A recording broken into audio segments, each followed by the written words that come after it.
Assalamualaikum warahmatullahi wabarakatuh. Waalaikumsalam warahmatullahi wabarakatuh. Perkenalkan, kami dari kelompok 5 yang akan memaparkan materi kami yang berjudul Regulasi Emosi Anak Penyandang Autisme. Adapun saya Laudia Agung Nur Hidayat selaku moderator yang akan memimpin jalannya diskusi pada pagi hari ini. Saya Taufik sebagai pemateri 1 dan saya Laudia Muhammad Hizra sebagai pemateri 2. Kepada pemateri saya persilakan. Baik, langsung saja. Bab 2, pembahasan cara efektif dalam membantu anak penyandang autisme dalam mengatasi keterbatasan dalam berinteraksi, berkomunikasi, dan mengungkapkan emosi mereka, serta pendekatan yang tepat untuk membantu anak tersebut dalam meregulasi emosinya, mengingat karakteristik neurologis yang berbeda dengan anak non-autis. Anak penyandang autisme identik dengan anggapan bahwa mereka mempunyai dunia sendiri, seolah terlepas dari lingkungan di sekitarnya. Hal ini tidak sepenuhnya salah, mengingat anak penyandang autisme memiliki beberapa keterbatasan dan hambatan perkembangan dibandingkan anak non-autis. Keterbatasan anak penyandang autisme dalam berinteraksi, berkomunikasi, mengungkapkan emosi, hingga memahami emosi orang lain menjadi karakteristik anak penyandang autisme yang seakan menjadi tembok pembatas antara dirinya dan orang lain. Para pendamping, baik orang tua maupun guru anak penyandang autisme, seringkali menemui kesulitan ketika mencoba memberi fasilitas yang tepat bagi anak penyandang autisme. Mereka kesulitan dalam mengungkapkan apa yang menjadi keinginannya dan bagaimana memberi respon orang lain di sekitarnya. Dalam hal ini, anak penyandang autisme juga mengalami kendala dalam pemrosesan informasinya. Dari materi tadi dijelaskan bahwa bagaimana cara orang tua dan guru untuk menghadapi siswa atau murid penyandang autisme. Selanjutnya materinya akan dilanjutkan oleh Hizra. Baik, saya akan lanjutkan, yaitu bagian 2.2 kondisi neurologis pada anak penyandang autisme. Autisme merupakan salah satu gangguan spektrum. Gangguan spektrum menunjukkan gejala yang bervariasi antara satu individu dengan individu yang lain. Ada individu yang menunjukkan gejala ringan sehingga masih mampu melakukan aktivitas secara mandiri dan sedikit memerlukan bantuan dari lingkungan, namun juga ada individu yang menunjukkan gejala sangat berat sehingga sangat bergantung pada bantuan orang lain. Pada umumnya, gejala yang dialami anak-anak penyandang autisme antara lain: 1. Gangguan bicara, ekspresif, reseptif, baca, tulis, hitung. 2.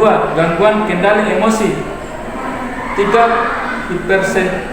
Hipersensitivitas kulit dan suara. 4. Tidak cekatan. 5. Gangguan keseimbangan. Selanjutnya sistem limbik. Sistem limbik merupakan bentukan struktur di otak depan yang berperan dalam pengelolaan emosi dan memori. Sistem ini mencakup area hipokampus, amigdala, dan bagian talamus dan hipotalamus. Pada mamalia, sistem limbik jauh lebih berkembang dibandingkan hewan yang lebih rendah, dalam kurung Neville 2017. Oleh karena itu, manusia dan hewan mamalia memiliki interaksi emosional dengan anak-anaknya.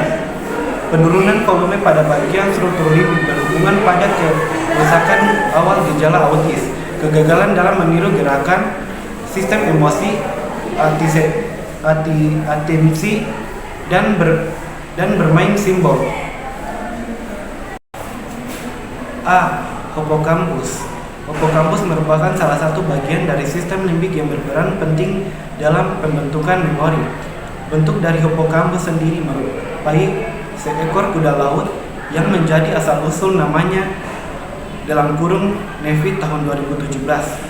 Individu mengalami kerusakan pada hippocampus ini akan kesulitan menyimpan memori baru, meskipun memori yang tersimpan sebelum kerusakan terjadi tidak akan hilang. Yang kedua, hipotalamus. Hipotalamus berperan penting mengatur fungsi-fungsi vital seperti suhu tubuh dan reproduksi. kondisi emosi, arogansi, dan tanggapan terhadap stres. Hal ini menunjukkan bahwa kecilnya gray matter dalam hipotalamus adalah anak penyandang autisme yang berhubungan dengan fungsi hormon, interaksi sosial, perilaku autisme, ketertarikan, dan aktivitas. Hal ini berkaitan dengan karakter stereotip yang melekat pada diri anak penyandang autisme. 2. Ketiga, amigdala. Amigdala merupakan bagian otak yang paling banyak dikaitkan dengan emosi pada manusia. Amigdala memiliki bentuk struktur menyerupai almond yang berperan penting bagi agresi, kemarahan, dan ketakutan. Amigdala memberi respon emosional di luar lingkup sekitarnya. Amigdala juga ini memberi sinyal pada individu ketika terdapat suatu ancaman mungkin berbahaya bagi individu tersebut. 4. Prefrontal cortex terletak pada bagian depan. Area ini terlibat dalam pengambilan keputusan terkait respon emosi dan sebuah stimulus. Area ini juga berperan penting dalam menguasai kecemasan. Seorang profesor neuroscience di United States dan Diego School of Medicine dan direkrut The Austin Center of Excellence mengatakan bahwa berdasarkan pencitraan otak anak penyandang autisme ditunjukkan adanya overgrowth atau pertumbuhan yang berlebihan dalam fungsi pada frontal cortex dan beberapa area lainnya. Baik, saya akan melanjutkan materinya. Peran orang tua dalam pengelolaan emosi anak penyandang autisme. Pengelolaan emosi merupakan istilah umum untuk menerjemahkan regulasi emosi, sebuah istilah psikologi yang lebih kompleks. Regulasi emosi sendiri mencakup strategi sadar maupun tidak sadar untuk meningkatkan, menjaga, atau menurunkan komponen-komponen pada emosional atau Gross 2001. Komponen yang dimaksudkan dalam hal ini adalah segala kondisi perasaan, perilaku, maupun fisik yang dapat menimbulkan emosi tertentu. Orang tua merupakan figur lekat utama bagi anak. Kehadiran figur lekat sangat krusial dampaknya bagi perkembangan anak, terutama di awal masa hidupnya. Menurut teori perkembangan sosial emosi Erikson, kualitas kelekatan atau attachment antara anak dan orang tua akan menentukan bagaimana sifat, temperamen, dan mental anak di kemudian hari, atau NEVID 2017. Kualitas kelekatan ini tentu berangkat dari sikap tanggap orang tua terhadap kasih sayang dan kebutuhan anak. Ibu yang memberikan kasih sayang dan perhatian secara proporsial akan memberikan pemahaman pada anak bahwa dunia adalah tempat yang aman dan ibunya akan selalu ada ketika ia butuhkan. Kondisi ini disebut dengan trust, yaitu anak mengembangkan kepercayaan pada figur lekat maupun lingkungannya. Dengan konsep tersebut, anak lebih siap ketika berinteraksi dengan lingkungan yang lebih luas, seperti teman sebaya, masyarakat, maupun sekolah. Baik, saya akan lanjutkan. Orang tua yang membangun kelekatan dengan anak akan berdampak pada perkembangan sosial emosi anak yang positif, dan orang tua yang mampu meregulasi emosi dirinya sendiri dengan baik akan mampu bersikap dan bertindak secara terkendali. Bagian 1. Kelekatan orang tua dan anak. Kelekatan berbeda dengan ikatan. Jika ikatan merupakan jalinan orang tua kepada bayi yang bisa dibentuk dalam beberapa jam setelah kelahiran, kelekatan merupakan jalinan emosional yang dibentuk oleh bayi atau anak kepada pengasuh mereka. Bagian 2. Regulasi emosi orang tua. Kemampuan orang tua mengelola emosi berkaitan dengan tindakan atau perlakuan pada anak. Penelitian yang dilakukan oleh Wati dan Puspitasari menunjukkan bahwa kekerasan yang dilakukan orang tua pada anak disebabkan oleh kurangnya regulasi emosi. Strategi orang tua dalam mengelola emosi bisa sangat beragam antara satu dengan yang lain. Gross 2001 menyebutkan bahwa meregulasi emosi dapat berfokus pada satu, antecedent atau penyebab atau respon emosi. Strategi pengelolaan emosi anak penyandang autisme. Strategi yang berfokus pada penyebab terdiri dari situasi selection, situasi modification, attentional development, dan cognitive change. Strategi tersebut dilakukan sebelum munculnya respon emosional tertentu, sedangkan respons emosional merupakan strategi yang berfokus pada respon atau setelah emosi tertentu muncul. Pada strategi yang berfokus pada antecedent penyebab di tahap 1, yaitu situation selection, orang tua dapat menentukan situasi menjaga kestabilan emosi anak penyandang autisme.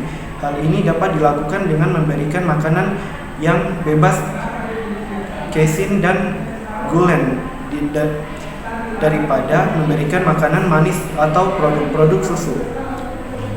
Yang kedua, situation modification, yaitu mengatakan dengan jelas bahwa situasi seperti itu tidak dikehendaki oleh orang tua.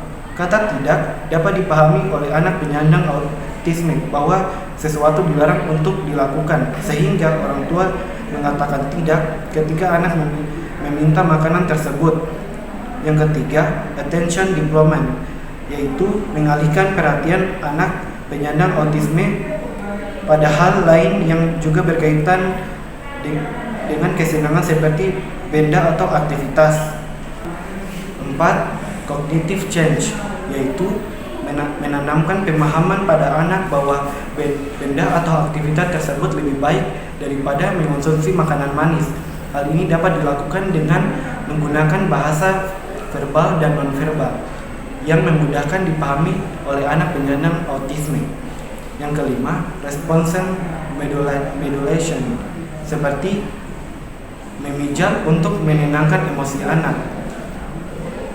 Yumpi R tahun 2016 kan mengemukakan bahwa guru melakukan pemijatan pada anak penyandang autisme untuk mengembalikan konsentrasi dan kepatuhan pada titik tertentu di bagian tubuh anak. Jika ditekan akan membuat anak lebih tenang. Contoh yaitu pengabaian, memberikan anak sesuai dengan tantrumnya, membiarkan anak sesuai dengan tantrumnya sendiri. Dengan pengabaian, anak akan belajar menenangkan dirinya sendiri.